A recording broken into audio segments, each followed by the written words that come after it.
Hello प्यारे बच्चों, क्या हाल चाल आप सभी के डियर स्टूडेंट्स। नवदीप सर की फिजिक्स की क्लास में आप सभी का स्वागत है प्यारे बच्चों। तो देखिए प्यारे बच्चों, अपने कर रहे थे फिजिक्स का चैप्टर नंबर 6 और आज अपने इसका पार्ट नंबर 7 करने जा रहे हैं।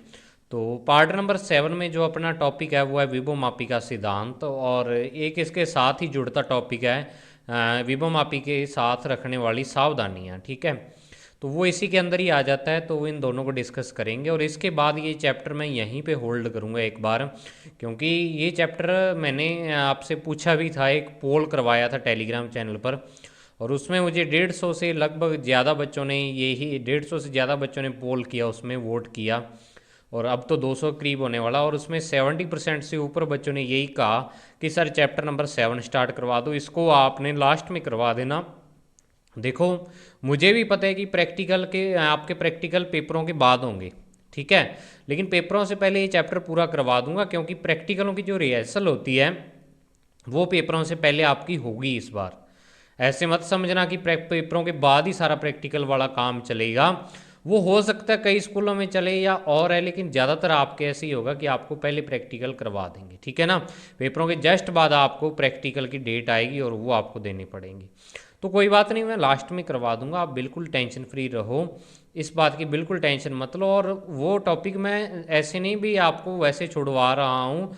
देखो, मुझे पता है कि जो टॉपिक हैं वो कब बच्चों को समझ में आते हैं, ठीक है। तो अब मैं समझा दूँ आपको, वो इतने समझ में नहीं आएंगे जब आपको लैब में जाके देखोगे नहीं कि विभवमापी होता क्या है, काम कैसे करता है, उतना टाइम वो समझ में आने वाले टॉपिक नहीं है बच्चों, ठीक है।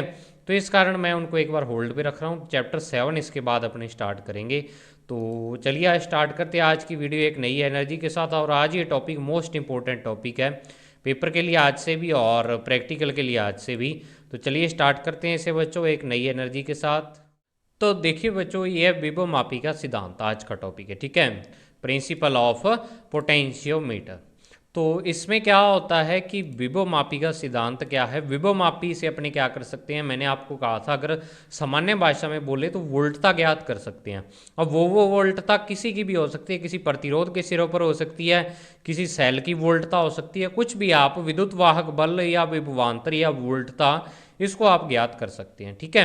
तो यहाँ पे लिखा हुआ है कि विभवमापी की सहायता से किसी अज्ञात विद्युत वाहक बल या विभवांतर का मान विभवमापी के तार पर उपस्थित ज्ञात परिवर्ती विभवांतर से तुलना करके किया जाता है।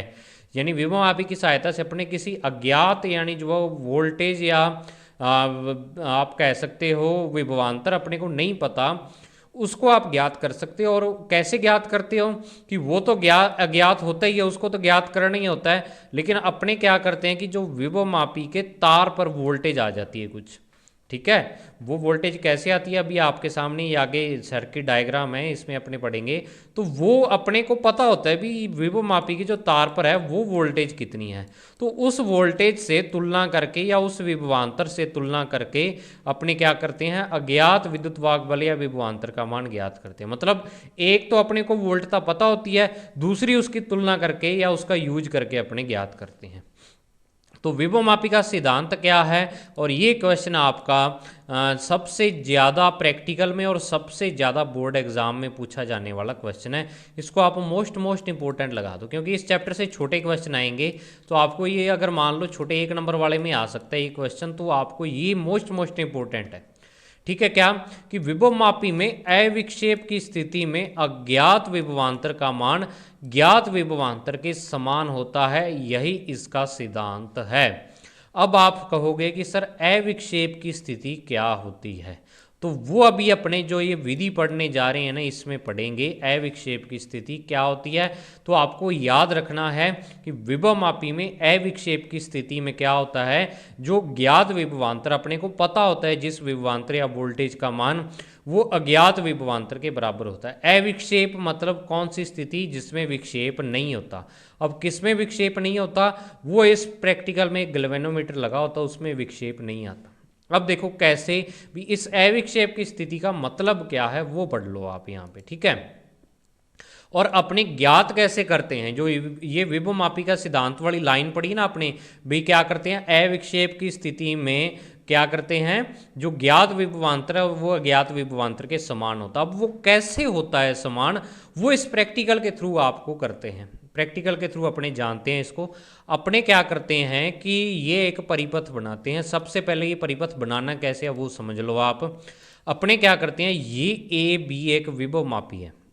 वैसे तो विभव मापी मैंने आपको बताया था, एक लकड़ी के फट्टे पर तार लगी होती है, 10 मीटर लंबी तार होती है।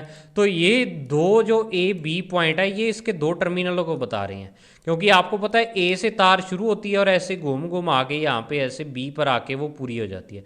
तो होती सिंपली एक तार ही है। तो वो तार अपने ए और बी परिपथ में इस प्रकार से शो करते हैं। जैसे आपने पढ़ा होगा कि सेल को अपने इस तरीके से दर्शाते हैं, कुंजी को इस तरीके से दिखाते हैं, और उसी प्रकार विभव मापी को कैसे दिखाते हैं, एक लंबी तार के थ्रू इसको दिखाते हैं। ठीक है, ए बी अपने दो पॉइंट के बिटवीन एक लंबी तार। अब अपने क्या करते हैं कि जो ये विभव मापी की तार है इसका ए सिरा या विभव मापी का ए सिरे को एक बैटरी के पॉजिटिव से और दूसरे नेगेटिव सिरे को अपने क्या करते हैं, एक धारा नियंत्रक से जोड़ते हैं। ये आर एच यहाँ पे क्या है, धारा नियंत्रक है, इसको धारा नियंत्रक कह देते हैं। अब आप कहोगे कि सर धारा नियंत्रक क्या होता है, तो अब आपको लैब में ना क्या है, एक इस प्रकार से क्या है, एक पाइप लगी हुई मिलेगी ऐसे, ठीक है, ऐसे करके और ऐसे पाइप लगी हुई मिलेगी, इस पर तार लपेटी हुई होगी, ऐसे तार लपेटी हुई होगी, और ये एक स्टैंड पर लगी होगी, और इसको आप क्या बोलते हैं, धारा नियंत्रक या रियोस्टेट, इंग्लिश में इसको रियोस्टेट बोलते हैं। तभी मैंने यहाँ पे आर एच लिखा हुआ है, समझ आई बात, रियोस्टेट। अब इसका काम क्या होता है कि ये क्या है, इसका ये एक तरह का परिवर्ती प्रतिरोध होता है। भी आप प्रतिरोध का जो निशान बनाते हो वो ऐसे बनाते हो, ठीक है। अब इसका निशान ऐसे होता है, ऐसे। अब क्या है कि ये नीचे वाला तो प्रतिरोध हो गया, और ये ऊपर वाला जो तीर है ऐसे, ये अपने को बताता है भी ये एक तरह का तीर है, इसको आप इधर भी खिसका सकते हो, इधर भी खिसका सकते हो। मतलब कि ये अपने को दिखाता है कि ये एक परिवर्ती प्रतिरोध है। परिवर्ती प्रतिरोध मतलब इस प्रतिरोध का मान आप चेंज कर सकते हो। अब कैसे करते हैं वो जब आप लैब में जाओगे तब आपको पता लग जाएगा। अगर आपने देखा हो धारा नियंत्रक तो उनको तो पता होगा कि ये क्या होता है। इस पर एक तरीके से तार लपेटी हुई होती है और इसका प्रतिरोध होता है, इसके ऊपर एक खिसकने वाली ऐसी कुंजी लगी होती है, उस कुंजी को आगे पीछे खिसकाते हैं तो क्या है कि जो प्रतिरोध का मान है वो चेंज होता है, ठीक है। तो ये प्रतिरोध का मान परिपथ के प्रतिरोध का मान चेंज कर देता है। तो जब प्रतिरोध चेंज हो जाएगा तो जो परिपथ में जाने वाली धारा है वो भी क्या होगी, चेंज हो जाएगी। तो तभी इसको धारा नियंत्रक कह देते हैं, क्योंकि ये परिपथ का प्रतिरोध को क्या करता है, चेंज करता है। अब इस क्या है जो आपका धारा नियंत्रक है, इसका आगे का सिरा कुंजी से और कुंजी से एक तार निकाल के इस बी बिंदु से अपने जोड़ देते हैं, ठीक है ना। ये तारें ही लगी हुई हैं, आपको लैब में ऐसे थोड़ा भी ये वाला आपको आप कह सकते हो भी आयताकार सर्किट मिलेगा, ऐसा नहीं होगा। एक विभव मापी पड़ा होगा फट्टे पर ऐसे, ठीक है, उसके दो बिंदु होंगे ए और बी टर्मिनल, आपको ए से तार निकालनी पड़ेगी, उसको बैटरी यहाँ पे लगा के बैटरी के क्या है पॉजिटिव टर्मिनल से जोड़ना पड़ेगा। नेगेटिव से तार निकालोगे उसको धारा नियंत्रक के एक सिरे से जोड़ना पड़ेगा, फिर धारा नियंत्रक के दूसरे सिरे से तार निकाल के आगे कुंजी के एक सिरे में लगानी होगी, कुंजी के दूसरे सिरे से तार निकाल के आपको इस बी बिंदु पर ऐसे जोड़ना पड़ेगा सर्किट वहाँ पे। ये उसका रेखीय रूप है, अपने उसको दिखाते ऐसे हैं। तो ऊपर वाला सर्किट बन गया, इसको प्राथमिक परिपथ बोल देते हो, यानी ऊपर वाला जो डब्बा है इसको प्राथमिक परिपथ बोलेंगे इस वाले को, ठीक है। अब क्या होता है कि जो इसमें ईपी सेल होता है इसको प्राथमिक सेल कहते हैं, और इस सेल की वोल्टता या विद्युत वाहक बल जो होता है ईपी इसकी क्या है, विद्युत वाहक बल या वोल्टता है, वो अपने को पता होती है, वो अपने पहले पता होती है। आप बैटरी लगाओगे तो उसकी वोल्टेज आपको पता होगी भी 5 वोल्ट की है 3 वोल्ट की है, वो आपको देते टाइम बताएंगे, ठीक है ना। यानी आप कह सकते हो भी ये वाली वोल्टेज अपने को पता होगी। अब तो क्या करते हैं, इसके साथ ही ए सिरे से एक और तार निकाल के यहाँ पे अपने वो वाला सेल लगा देते हैं जिस पर अपने को वोल्टता निकालनी है। भी अपने ऐसे मानते हैं भी एक अज्ञात सेल है ई, इस सेल की वोल्टता अपने को पता नहीं है या इस बैटरी की वोल्टता पता नहीं है, उसका पॉजिटिव सिरा ए से और नेगेटिव सिरे पर एक गैल्वेनोमीटर लगा देते हैं और गैल्वेनोमीटर से दूसरा तार निकाल के इस प्रकार उसके आगे जॉकी लगा देते हैं। क्या लगा देते हैं, जॉकी लगा देते हैं। समझ आई बात। तो अज्ञात ईएमएफ ज्ञात करने की विधि, यानी अज्ञात विभवांतर अपने इसकी सहायता से ज्ञात कैसे करते हैं। तो सबसे पहले अपने ये परिपथ बनाते हैं पूरा, और इस नीचे वाला जो डब्बा बना है आपके पास, ये वाला डब्बा, इसको अपने द्वितीयक परिपथ बोल देते हैं। मैं देखो सिंपल लैंग्वेज यूज़ कर रहा हूँ जो आप यानी बोलचाल में यूज़ करते हो, ठीक है ना। फिजिक्स जितनी सिंपल लैंग्वेज में समझोगी उतनी ही ज़्यादा समझ आएगी। अगर मैं आपको सिद्धांतवादी बनाऊँ ना, भी हाँ ऐसे पढ़ना होता है, भी ऐसे करना होता है, इस शब्द को आप ऐसे नहीं बोल सकते, तो वो आपको बोझ सा लगने लगेगा, ठीक है। अब अपने डायरेक्ट जो यानी कि डेली लाइफ, अब डब्बा मैंने कह दिया भी डब्बा बना देते हैं। तो डब्बा मतलब क्या है कि यहाँ पे एक बंद ऐसे आपको बना देना है, ठीक है, तो उससे ज़्यादा समझ आ जाता है। तो अब देखो क्या है यहाँ पर जो ऊपर अभी डायग्राम आपने कैसे बनाया, ये क्या क्या कुछ किया, तो वो चीज़ यहाँ पे थ्योरी में लिखी हुई है। चित्रानुसार विभवमापी के तार ए बी के साथ एक सेल ईपी धारा नियंत्रक आर एच और कुंजी K1 जोड़ते हैं। इस परिपथ को प्राथमिक परिपथ कहा जाता है, ठीक है। और अब अपने क्या करते हैं कि एक अन्य अज्ञात विद्युत वाहक बल ई वाले सेल को ए सिरे पर व इस सेल का दूसरा ऋणात्मक सिरा गैल्वेनोमीटर से आगे जॉकी से जोड़ते हैं। इस परिपथ को द्वितीयक परिपथ कहा जाता है, ठीक है। ये अपने परिपथ की व्याख्या कर दी भी आपने कैसे बनाया। तो अब देखो क्या होता है एक्चुअल में कि जब प्राथमिक परिपथ में कुंजी K1 लगाते हैं तो सेल का विद्युत वाहक बल ईपी विभवमापी के तार पर समान रूप से वितरित हो जाता है या विभव पतन हो जाता है, ठीक है। अब देखो इसके कहने का क्या मतलब है, इसको पहले मैं आपको सिंपल लैंग्वेज से बताता हूँ कि अगर मान लो आपके पास एक बैटरी है, ठीक है, और उस बैटरी के साथ आप परिपथ एक प्रतिरोध लगाते हो। इस बैटरी का आपने मान लिया भी जो इसका आंतरिक प्रतिरोध है वह 0 है, मान लेते हैं अपने सुविधा अनुसार। तो इस बैटरी का जो विद्युत वाहक बल होगा या आप कह सकते हो वोल्टता होगी, वो इस प्रतिरोध के सिरों पर वोल्टता के बराबर होगी। जब बैटरी से डायरेक्ट प्रतिरोध लगा होता है तो आपको मैंने बताया था कि जो बैटरी के सिरों पर वोल्टता है वही प्रतिरोध के सिरों पर वोल्टता होगी। समझ आई बात। तो अब वही चीज़ यहाँ पे होती है भी ये विभवमापी आपका क्या है, विभवमापी में एक तार ही तो होता है। तो तार पर क्या आ जाती है, तार को जब आप क्या कर दिया यहाँ पर इस प्रकार से बैटरी के साथ जोड़ दिया और इस कुंजी को लगा दिया, तो अब ये सर्किट कंप्लीट हो गया। तो अब ये वाली जो वोल्टता है ये इस तार पर आ जाएगी सारे पर। यानी कि आप कह सकते हो कि जो वोल्टेज है ना, मान लो ये 5 वोल्ट की बैटरी है, तो वो सारी 5 वोल्ट क्या है इस तार पर वितरित हो जाएगी, मतलब आपकी वोल्टेज पूरी तार पर फैल जाएगी। अब आप कहोगे कि सर कैसे फैल जाएगी, तो इसके कहने का ये मतलब है आपने एक चीज़ पढ़ी होगी क्या कि ये वाला एक फॉर्मूला पढ़ा है। अगर अपने पास एल लंबाई का एक चालक है तो उस चालक पर आपने ई विद्युत क्षेत्र लगा रखा है, तो जो इसके सिरों का विभवांतर है या वोल्टता है वो ई इंटू एल होती है। क्या होती है, ई इंटू एल। जब अपने विभवांतर वाला चैप्टर किया था, विद्युत विभव वाला, उसमें ये फॉर्मूला पढ़ा था। तो अब वही चीज़ यहाँ पे है कि आपने बैटरी लगा दी, मतलब विद्युत क्षेत्र लगा दिया। विद्युत क्षेत्र लगा दिया तो मतलब क्या है, अब ये वोल्टता इस पूरी एल लंबाई की या पूरी जो तार है उस पर आ जाएगी। समझ आई बात। तो इसको अपने विभव पतन बोल देते हैं। जिस बच्चे को नहीं पता वो अब सीख लो भी, जब अपने विभव मापी को किसी बैटरी से जोड़ते हैं तो उस बैटरी की जितनी वोल्टता है ना वो विभव मापी के तार पर आ जाती है सारी पर। समझ आई बात। तो विभव पतन इसको बोल देते हैं, विभव का पतन हो जाता है मतलब वो तार पर आ जाता है।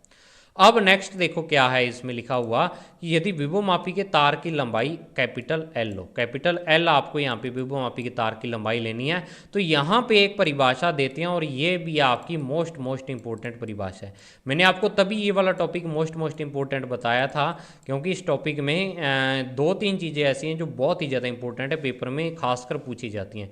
तो ये भी पेपर में काफ़ी बार पूछा जाता है जो आपका बोर्ड का पेपर है, विभव प्रवणता। तो विभव प्रवणता क्या होती है कि विभवमापी के तार की इकाई लंबाई पर विभव पतन विभव प्रवणता कहते हैं, और इसका मान इसको एक्स से दर्शाते हैं, स्मॉल एक्स से, और इसका मान होता है ईपी बटा एल।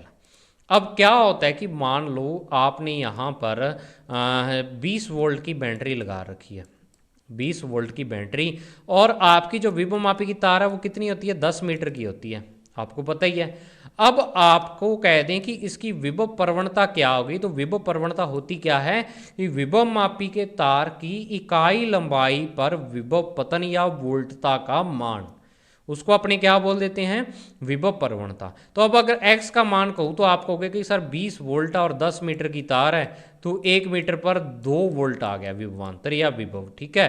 तो यानी कि आप कह दोगे कि सर ये जो विभवमापी है ना, इसका 1 मीटर लंबाई है, उस पर 2 वोल्ट है, ठीक है। अब 2 वोल्ट कहने का मतलब पता क्या है, और समझ लो प्रैक्टिकली इसको, कि जो विभवमापी आपने ले रखा है, इसके मान लो इस ए सिरे से तार स्टार्ट होती है। मैं आपको विभवमापी का डायग्राम ही दिखाता हूँ, अब उस पर ही बताता हूँ, 1 मिनट रुको, अभी निकाल के बताता हूँ डायग्राम। तो देखो बच्चों ये विभवमापी है। अब देखो इसको समझो आप भी, मेरे कहने का मतलब क्या है कि जब आपने ये वाला ए सिरा है इसका और ये वाला बी सिरा है, इस पर 20 वोल्ट की बैटरी लगा दी, तो अब विभव प्रवणता टोटल 10 मीटर लंबाई है, तो विभव प्रवणता इसकी 2 वोल्ट आ गई। मतलब कि आपकी तार यहाँ से लेके और यहाँ तक जो इसका एक इसकी ये वाली तार है, इस एक तार पर, ये एक तार कितने मीटर की है, 1 मीटर की है। तो अगर आप इन दो बिंदुओं, इस ए बिंदु और इस इधर वाले बिंदु के मध्य विभवांतर निकालोगे तो आपको 2 वोल्ट मिलेगा, ठीक है। मतलब कि तार की इकाई लंबाई यानी 1 मीटर लंबाई के तार पर कितना विभवांतर या विभव आता है, उसको अपने क्या बोल देते हैं, विभवमापी की विभव प्रवणता, ठीक है। तो ये विभव प्रवणता आ गई। अब विभव प्रवणता का मात्रक और विमा, अब ई पी क्यों लिखा है, क्योंकि यही वोल्टेज आप लगाते हो इस पर और एल लंबाई पर लगाते हो। अब मात्रक और विमा, तो ये मात्रक और विमा, मात्रक इसका वोल्ट पर मीटर होता है, और विमा कैसे निकालोगे, ई पी वोल्टेज और एल लंबाई है। वोल्टेज क्या होती है, डब्ल्यू बटा क्यू होती है। W is equal to Q भी फॉर्मूले से अगर मैं निकालूँ, वी बराबर क्या आता है, डब्ल्यू बटा क्यू आता है। तो वोल्ट को आप लिख सकते हो क्या, जूल बटा में कुलाम, जूल पर कुलाम, ठीक है।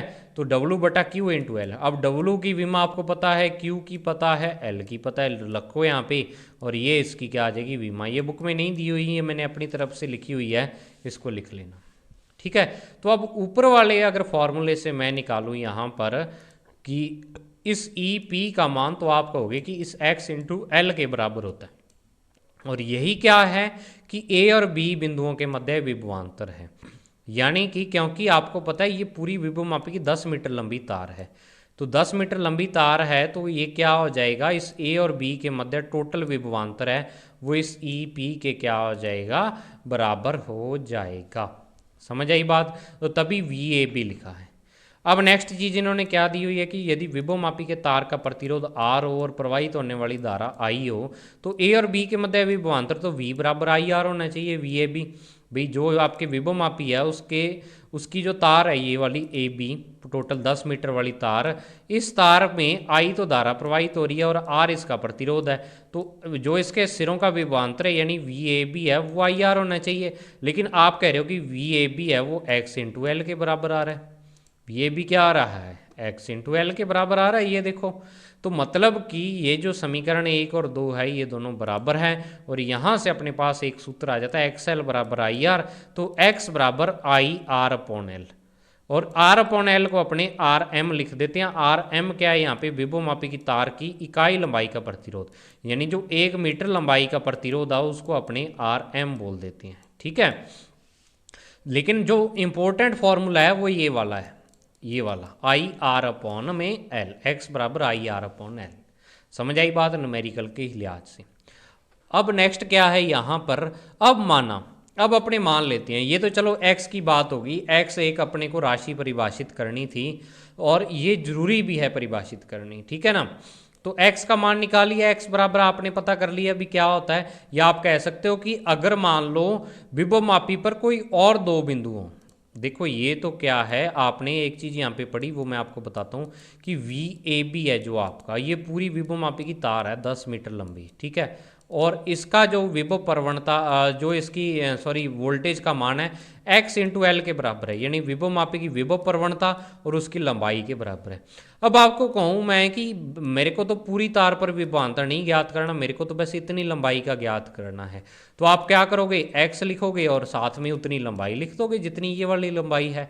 तो अपने को सिंपल सा तरीका पता लग गया कि विभवमापी के तार की लंबाई की सहायता से अपने विभवांतर कैसे ज्ञात करते हैं। देखो चीज़ समझ में आ गई ना एक। भाई ये वाला फॉर्मूला बहुत ही इंपॉर्टेंट फॉर्मूला है, ईपी या वीएबी बराबर एक्सएल। यानी इस फॉर्मूले की सहायता से आप विभवमापी के तार की लंबाई नाप कर ही विभवांतर नाप सकते हो, अगर आपको एक्स का मान पता है विभवमापी के लिए। समझ आई बात। तो यानी कि क्या है, आपको विभव प्रवणता पता होनी चाहिए। तो अब अगर आपको मान लो कोई भी, ये तो चलो 10 मीटर लंबाई के लिए है टोटल वोल्टेज, अगर आपको 5 मीटर के लिए कह दें तो 5 मीटर को एक्स से गुणा कर दो, वो वोल्टेज आ जाएगी। मतलब कि विभव मापी के तार की लंबाई पता होने पर विभवांतर ज्ञात कर सकते हैं। बार बार कह रहा हूँ, बहुत इंपॉर्टेंट चीज़ है। समझ आई। तो अब अपने वही चीज़ मानते हैं भी, अपने ऐसा मानते हैं अब भी, ये वाला क्या है कि यहाँ पे एक सी बिंदु है, ये सी लिखना भूल गया मैं, यहाँ पे एक सी बिंदु है और ये इस ए से स्मॉल एल दूरी पर है, स्मॉल एल दूरी पर है। तो अगर मैं अब आपको कहूँ कि वी ए सी का मान बताओ मेरे को, तो क्या होगा? तो आप कहोगे कि सर ये तो बहुत आसान है, एक्स इंटू में स्मॉल एल हो जाएगा, क्योंकि वी ए बी का मान एक्स इंटू कैपिटल एल, जो विभवमापी की तार की पूरी लंबाई थी, तो अब वी ए सी का मान एक्स इंटू एल हो जाएगा। ठीक है, एक्स इंटू एल, यानी कि जो इस बैटरी की इस वी ए सी लंबाई पर कितनी वोल्टेज आ रही है, तो वो आपकी क्या आ जाएगी? एक्स इंटू एल हो जाएगी।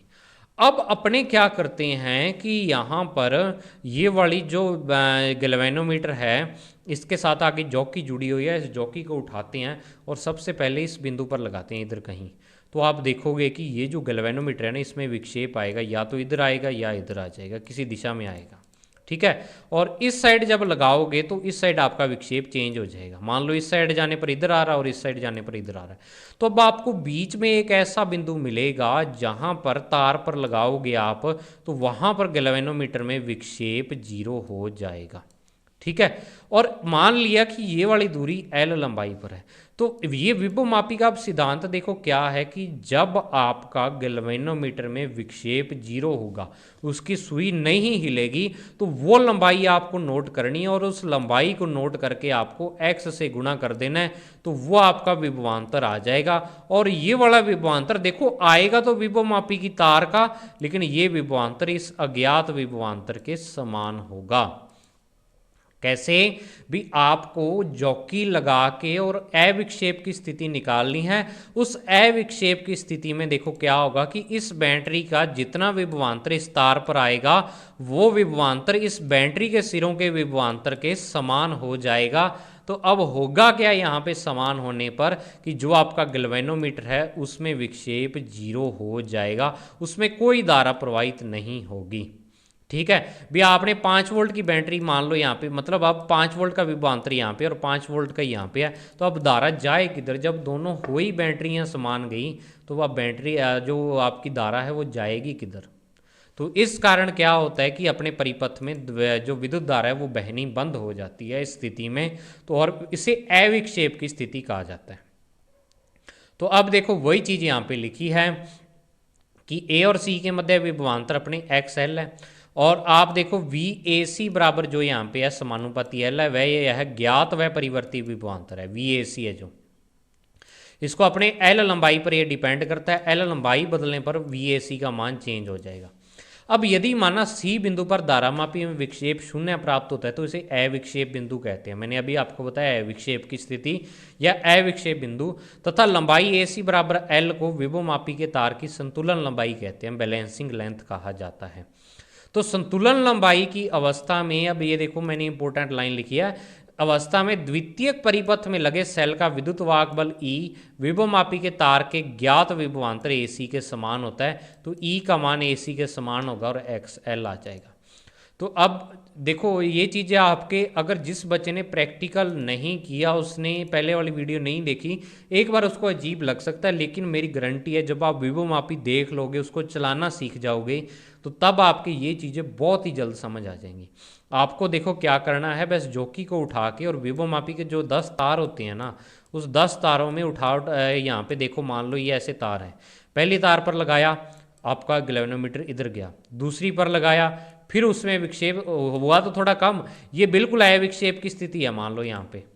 ठीक है, ये बिल्कुल देखो दोबारा से आपको बताता हूँ, ये अविक्षेप की स्थिति है। ये विभवमापी के तार हैं यहाँ पे 1 2 3 4 5 6 7, मान लो ये 7 तार ही हैं। यहाँ पे आपने जॉकी को टच किया, आपका सुई इधर गई, यहाँ पे किया थोड़ी सी कम हुई लेकिन इधर गई, यहाँ पे आपने टच किया फिर कम हुई लेकिन विक्षेप जीरो नहीं हुआ, यहाँ पे आपने टच किया तो आपकी सुई इधर विक्षेपित होगी। अब आप अंदाज़ा लगा सकते हो कि ये तीसरा और चौथा तार है जो इसके बीच में कहीं एक बिंदु ऐसा है जिस पर टच करने पर आपको क्या होगा, इस गैल्वेनोमीटर में अविक्षेप प्राप्त होगा। तो वो आपको बिंदु निकालना और उस बिंदु की लंबाई आपको मापनी होगी भी वो विभवमापी के तार की कितनी लंबाई पर है। ठीक है, तो वो मान लो एल लंबाई पर है तो आपको उसका विभवांतर ज्ञात करना होगा एक्स इंटू एल से। एक्स आपको पता होगा विभवमापी के लिए, एक्स इंटू एल से विभवांतर का मान ज्ञात करना होगा और ये वाला विभवांतर इस सेल के विद्युत वाहक बल के समान होगा। अब आप कहोगे कि सर इसको समान क्यों कर रहे हो आप इतनी तार पर, तो मैंने आपको यही चीज़ तो बताई थी भी क्या होता है कि जब आपका ये वाला सेल है, ये सेल डायरेक्टली यहाँ पर ऐसे जुड़ा हुआ है और आपकी गैल्वेनोमीटर में क्या है, जो धारा बिल्कुल प्रवाहित नहीं हो रही है। तो धारा प्रवाहित कब नहीं होती, धारा प्रवाहित कब नहीं होती, धारा का प्रवाह कब होता है, पहले तो मुझे ये देखो, पहले आप ये सोचो कि धारा का प्रवाह कब होता है, तो विभवांतर होने पर। ठीक है ना, अगर आपका विभव दोनों दो बिंदुओं के विभव समान है, आपको मैं कह दूं कि धारा प्रवाहित होगी, आपको कि नहीं होगी, क्या क्यों नहीं होगी, वही प्रेशर वाला उदाहरण कि टंकी को ऊपर क्यों रखते हैं, क्योंकि वो उच्च दाब होता है और उच्च दाब से निम्न दाब की ओर जल का प्रवाह होता है, तो वही उच्च विभव से निम्न विभव की ओर क्या होता है, जो धारा है उसका प्रवाह होता है। ठीक है, तो वो आवेश का प्रवाह होता है। तो अब होगा क्या कि जब आपका ये वाले बिंदुओं के मध्य विभवांतर और इस बैटरी के मध्य विभवांतर समान हो जाएगा, तो अब धारा प्रवाहित होगी नहीं, विभवांतर समान हो गया। ठीक है, तो विभवांतर समान हो गया, धारा जीरो होगी, तो गैल्वेनोमीटर में अविक्षेप आ जाएगा। तो तब आप कहोगे कि सर जो यहाँ पे एल लंबाई पर विभवांतर आ रहा है वो जो सेल अज्ञात यानी जिसका विद्युत वाहक बल है उसके बराबर हो जाएगा। और यही विभवमापी का सिद्धांत है। क्या पढ़ा था विभवमापी के सिद्धांत में, अविक्षेप की स्थिति में अज्ञात विभवांतर का मान ज्ञात विभवांतर के समान होता है। समझ आई बात। ठीक है, अब नेक्स्ट देखो यहाँ पे क्या है, कुछ इंपॉर्टेंट पॉइंट हैं जो आपको पढ़ने हैं। देखो पेपर की लिहाज से इतने इंपॉर्टेंट नहीं है, ये नहीं पूछे जाते हैं, लेकिन फिर भी आपको पता होना चाहिए प्रैक्टिकल के लिहाज से कि यदि जो कि जे को तार के बिंदु C1 पर रखें, भी ये C बिंदु है, ये तो अविक्षेप वाला है, लेकिन अगर आपने उससे थोड़ा सा पहले रख लें तो गैल्वेनोमीटर में विक्षेप आपको इधर दिखा रखा है, यानी गैल्वेनोमीटर में एक तरफ विक्षेप आएगा। ठीक है, तो इसका मतलब क्या है, इस स्थिति में द्वितीयक परिपथ में धारा की दिशा क्लॉकवाइज होगी, यानी AC1GEA। कैसे भी, आपका क्या है कि ये वाली तो संतुलित लंबाई है, अब संतुलन लंबाई से थोड़ी कम लंबाई ले ली, तो अब ऊपर वाला विभवांतर कम हो गया, नीचे वाला विभवांतर क्या हो गया, ज़्यादा हो गया। तो यानी अब नीचे वाला सेल प्रभावी होगा और जो आपकी धारा है वो ऐसे बहेगी, ऐसे इस परिपथ में ऐसे बहेगी। समझ आई। तो जब ऐसे बहेगी तो यानी क्लॉकवाइज दिशा होगी ना, ये वाली ऐसे क्लॉकवाइज ही होती है, घड़ी ऐसी घूमती है, तो मतलब धारा आपकी क्लॉकवाइज दिशा में होगी। सी बिंदु पर अविक्षेप है, अविक्षेप की स्थिति से पहले कम लंबाई पर अगर अपने देखें तो जो आपका नीचे वाला विभवांतर है ये प्रभावी होगा। और अगर अपने ये बिंदु यहाँ पे ले लें, कोई C2 यहाँ पे दूसरा बिंदु ले लें, तो इस स्थिति में आप देखना गैल्वेनोमीटर में विपरीत दिशा में विक्षेप आएगा, धारामापी में विपरीत दिशा में। तो इसका मतलब ये है कि अब जो आपके धारा की दिशा है ना वो चेंज होगी, अब वो धारा ऐसे जा रही है। ठीक है, अब आप कहोगे कि सर कैसे ऐसे कैसे जा रही है, सेल तो ये लगा है, लेकिन जो विभवमापी की तार में धारा है वो तो इस सेल के कारण आ रही है ना, मतलब अब ऊपर वाला विभवांतर ज़्यादा हावी हो गया है, ये वाला उच्च विभवांतर हो गया है और नीचे वाला सेल निम्न विभवांतर है, तो अब उच्च से निम्न की ओर जा रही है, मतलब आपकी जो धारा है वो एंटी क्लॉकवाइज दिशा में जाएगी। ठीक है, तो ये दो इंपॉर्टेंट पॉइंट हैं। कई बार प्रैक्टिकल में आपसे एग्जामिनर पूछ लेता है कि इसमें धारा की दिशा बदलती क्यों है, तो आप कहोगे कि सर एक स्थिति में तो क्या होता है कि जो विभवमापी के तार का विभवांतर है, तार पर विभवांतर है, वो नीचे वाले जो द्वितीयक परिपथ में सेल लगा उससे ज़्यादा हो जाता है, तो इस कारण धारा उच्च विभव से निम्न विभव की ओर जाती है। और दूसरी स्थिति में क्या होता है कि नीचे वाला जो द्वितीयक परिपथ में अज्ञात विद्युत वाहक बल वाला सेल लगा है, उसका जो विद्युत वाहक बल है वो ऊपर विभवमापी के तार पर जो विभवांतर है उससे क्या हो जाता है, ज़्यादा हो जाता है, तो धारा की दिशा विपरीत हो जाती है। ये कारण दोगे आप, ये प्रैक्टिकल के लिए बता रहा हूँ। तो दूसरी स्थिति में धारा की दिशा एंटी क्लॉकवाइज यानी AEGC2A होगी। कैसे होगी, A E फिर G फिर C2 सॉरी G ये वाला, G फिर C2 फिर A, मतलब ऐसे जाके ऐसे जाके ऐसे जाके फिर ऐसे जाएगी धारा। यानी आप ऐसे कह सकते हो नीचे वाला सेल चार्ज हो रहा होगा, ये चीज़ है। ठीक है, अब तीसरा पॉइंट इसमें ये है, देखो ये वाले जो पॉइंट हैं मैंने आपको पहले बता चुका हूँ, बोर्ड के लिहाज से बिल्कुल इंपॉर्टेंट नहीं है, ना ही यहाँ से क्वेश्चन पूछा जाएगा, 100% कह रहा हूँ मैं आपको, यहाँ से कोई क्वेश्चन नहीं आएगा। ठीक है, प्रैक्टिकल के लिहाज से इंपॉर्टेंट है। यदि विभव मापी के सेल क्या यदि विभव मापी के प्राथमिक परिपथ में लगे धारा नियंत्रक का प्रतिरोध R डैश वह सेल का आंतरिक प्रतिरोध R हो तो परिपथ में बहने वाली धारा, यानी कि जो धारा नियंत्रक लगा है उसका प्रतिरोध तो अपने R डैश माने और जो आंतरिक प्रतिरोध है वो भी मान ले। अब ऊपर भी मान सकते थे लेकिन ऊपर अपने इसको 0 मानना है, लेकिन अगर फिर हो ये तो जो आपकी धारा बहेगी प्राथमिक परिपथ में वो वोल्टता बटा कुल प्रतिरोध बहेगी। और तीनों प्रतिरोध देखो क्या, एक तो विभव मापी की तार का ये एक प्रतिरोध है, सारी विभव मापी की तार, ये वाला भी प्रतिरोध है, और एक सेल का आंतरिक प्रतिरोध। तो अब देखो धारा यहाँ से जाएगी, इस प्रतिरोध में से गुजरेगी, और वही धारा क्या है आगे इन दोनों प्रतिरोधों में से गुजरेगी। मतलब R, ये R डैश और ये R, ये तीनों क्या होंगे, श्रेणी क्रम में होंगे। तो इस प्राथमिक परिपथ में जो धारा बहेगी वो क्या हो जाएगी बच्चों, देखो I बराबर EP बटा R plus R dash plus small r। तो विभव प्रवणता X बराबर क्या हो जाएगी, IR बटा L फॉर्मूला होता है, तो I का मान अगर अपने यहाँ पे रखें तो ये आपके पास विभव प्रवणता का सूत्र आ जाएगा।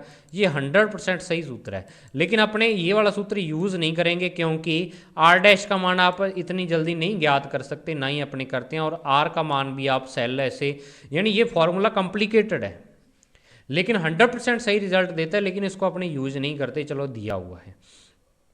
अब बात आती है इस चौथे पॉइंट की, ये पॉइंट आपका पेपर के लिहाज से इंपॉर्टेंट है। अब देखो बोर्ड के लिहाज से भी आपको इंपॉर्टेंट बता रहा हूँ और प्रैक्टिकल के लिहाज से भी इंपॉर्टेंट बता रहा हूँ, ठीक है ना। तो यानी अब पुनः x बराबर EP बटा L फॉर्मूला लगाएं तो x बराबर आपको पता IR बटा L होता है, ऊपर पढ़ा आपने, क्योंकि EP बराबर IR होता है। तो अब अपने ये वाले फॉर्मूले में इस फॉर्मूले को एक नया रूप देने जा रहे हैं, इस R का मान R is equal to rho L upon A होता है, तो इस रो L अपॉन A का मान आप यहाँ पे रखो, तो यहाँ पे रखोगे तो L से L कैंसिल हो जाएगा, तो ये बचेगा I रो अपॉन A। तो x बराबर I रो अपॉन A आ गया। अब अपने मान लेते हैं कि जो विभव मापी के तार की त्रिज्या है वो आपके पास स्मॉल r है, तो a बराबर पाई आर स्क्वेयर हो गया, तो x बराबर I रो बटा पाई आर स्क्वेयर, ये फॉर्मूला बन गया आपके पास, ठीक है। तो अब इससे अपने सिद्ध क्या करना चाह रहे हैं, देखो कई चीज़ें पता लग रही हैं। जो विभव मापी की विभव प्रवणता है वो I के समानुपाती होती है, तार की प्रतिरोधकता के समानुपाती होती है, तीसरा तार की जो त्रिज्या है उसके व्युत्क्रमानुपाती, उसके वर्ग के व्युत्क्रमानुपाती होती है, चौथा तार की लंबाई के समानुपाती होती है। अब आप कहोगे कि सर लंबाई के कैसे होती है, तो सॉरी लंबाई के यहाँ पर क्या होता है, समानुपाती नहीं होती, देखो लंबाई के व्युत्क्रमानुपाती होती है, सॉरी यहाँ पे ये गलत लिख दिया मैंने। और परिपथ में लगे सेल के EMF के समानुपाती होती है, तो EMF के देखो x बराबर EP बटा L, EP के समानुपाती होगी, यहाँ व्युत्क्रमानुपाती लिख लेना, ठीक है आप। और सेल के आंतरिक प्रतिरोध या परिपथ में लगे प्रतिरोधों पर निर्भर करती है। तो आपको देखो डायरेक्ट ऐसे नहीं पूछेंगे कि कैसे निर्भर करती है, और अब तक पेपर में बस इतना ही पूछा हुआ है कि जो विभव मापी के तार की प्रतिरोधकता है वो सॉरी प्रतिरोधकता के विभव मापी के तार की विभव प्रवणता किन किन कारकों पर निर्भर करती है। आपको कहोगे धारा पर, प्रतिरोधकता पर, सेल की EMF पर, लंबाई पर, प्रतिरोध पर, सब पर निर्भर करती है। अब कैसे करती है ये आपसे कभी नहीं पूछा हुआ, ठीक है ना। तो इतना ही बात पूछते हैं कि किन किन कारकों पर निर्भर करती है, कोई 2 कारक लिखो, कोई 3 कारक लिखो, ऐसे आ जाता है। तो आपको मैंने टोटल 6 कारक बता दिए, इन सभी कारकों पर ये वाली चीज़ निर्भर करती है। तो ये आपको याद करने पड़ेंगे एग्जाम के लिए आज से भी और प्रैक्टिकल के लिए आज से भी। अब देखो बच्चों, नेक्स्ट आपके पास विभव मापी के साथ सावधानियां, यानी सावधानियां क्या रखनी चाहिए, तो ये सारी सावधानियां आप विभव मापी के प्रैक्टिकल में लिखोगे।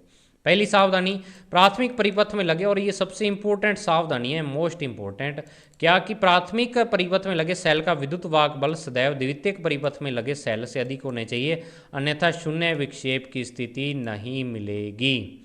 और ये स्थिति आप देखोगे भी प्रैक्टिकल में कई बच्चों के पास ऐसा आ जाता है कि वो क्या करते हैं कि पूरी तार ढूंढ लेते हैं, यहाँ जॉकी रख के देखेंगे, यहाँ रख के देखेंगे, 10 की 10 तारों पर रख के देख लेंगे, लेकिन उनको विक्षेप एक ही दिशा में मिलता जाएगा, ऐसे जीरो विक्षेप उनको कहीं नहीं मिलेगा।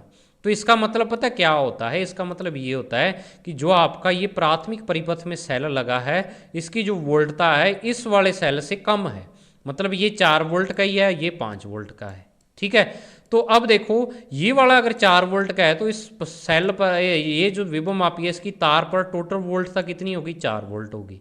तो अब अपने जब जॉकी टच कराते हैं तो अविक्षेप की स्थिति तो वो होती है कि जब इस सेल की वोल्टता और इस सेल का वोल्टता बराबर हो जाए। तो अब यहाँ तो मैक्सिमम, चाहे आप बी बिंदु पर पूरी लंबाई ले लो विभव मापी की, फिर भी आपका मैक्सिमम वोल्टेज 4 ही होगी, तो वो 5 के बराबर कभी नहीं आ पाएगी। तो इस कारण जो ऊपर वाला प्राथमिक सेल है इसकी वोल्टता नीचे वाले से हमेशा ज़्यादा होनी चाहिए, यानी द्वितीयक परिपथ में जो सेल लगा उसकी वोल्टता कम होनी चाहिए, प्राथमिक वाले की हमेशा ज़्यादा होनी चाहिए, तभी शून्य विक्षेप की स्थिति मिलेगी, नहीं तो नहीं मिलेगी। तो ये आप सावधानी रखनी है, और ये स्थिति आएगी, मैं आपको दोबारा कह रहा हूँ कि जब आएगी ना तब मुझे कमेंट में करके ज़रूर बताना कि हाँ सर मैंने प्रैक्टिकल किया था और ये स्थिति मुझे मिली थी। ठीक है, अब नेक्स्ट सभी सेलों के उच्च विभव वाले बिंदु पॉजिटिव टर्मिनल ए की बिंदु ए पर जुड़े होने चाहिए, ए पर जुड़े होने चाहिए। ठीक है ना, सारों के पॉजिटिव टर्मिनल। संतुलन लंबाई सदैव उच्च विभव के सिरे ए से नापी जानी चाहिए, यानी आपको जो लंबाई नापनी है वो ए सिरे से नापनी है, ना कि जो इधर वाला बी सिरा उससे। ठीक है,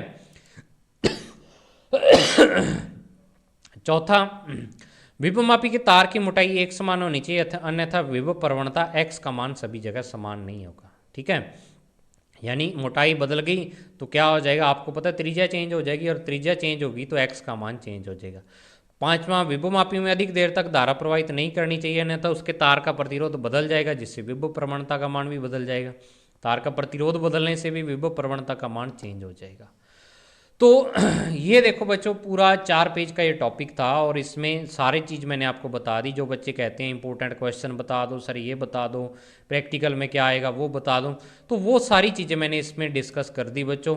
अब आप पर है इसको तैयार करना, और ये चैप्टर मैं यहीं पर एक बार छोड़ता हूँ, आपको काफ़ी चीज़ें कवर हो गई, और ज़्यादातर क्वेश्चन यहीं से आते हैं। इससे आगे क्वेश्चन आपके नहीं आए हैं, कभी नहीं आए हैं, इससे आगे प्रैक्टिकल हैं, प्रैक्टिकल ही आते हैं। ठीक है, प्रैक्टिकल में से एक बार आया हुआ है परिपथ चित्र पूछा हुआ है।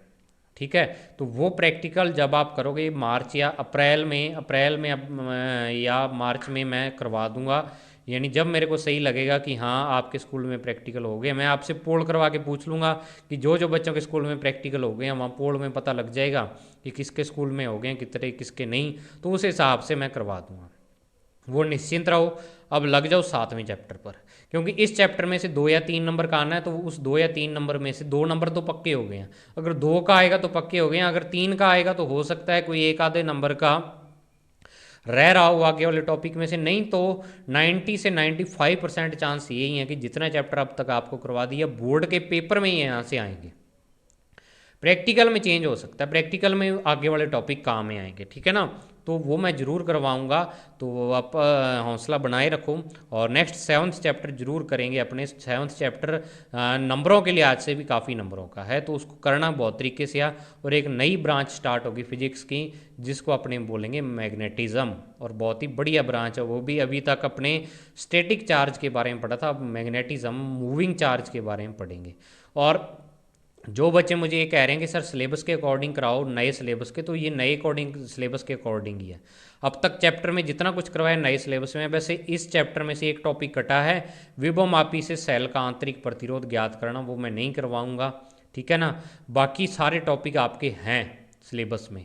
और नेक्स्ट चैप्टर में एक साइक्लोट्रॉन वाला टॉपिक कटा है, उस टॉपिक को मैं इतना ज़्यादा डिटेल से नहीं करवाऊंगा, थोड़ा बहुत बता दूंगा। एक टॉपिक ही अगले चैप्टर से कटा, बाकी सारा चैप्टर है। और वो चैप्टर आपका 50 पेज का चैप्टर होगा, उसमें से आप ऐसे कह सकते हो कि 3-4 पेज का चैप्टर कटा है, बाकी 46 से 47 पेज का चैप्टर है अपने अब भी। ठीक है, तो उस चैप्टर को बहुत ही अच्छे तरीके से करना, और मुझे कमेंट मत करना कि सर नए सिलेबस के हिसाब से पढ़ाओ, मैं अपने आप करवा दूंगा। उसमें एक टॉपिक है साइक्लोट्रॉन, वही कटा है, बाकी कोई टॉपिक नहीं कटा, तो वो चैप्टर भी आपको कंप्लीट ही करना पड़ेगा। ठीक है ना, तो मिलते हैं नेक्स्ट चैप्टर में, तब तक के लिए thank you, have a nice day dear students. अपनी तैयारी इसी तरीके से करते रहें।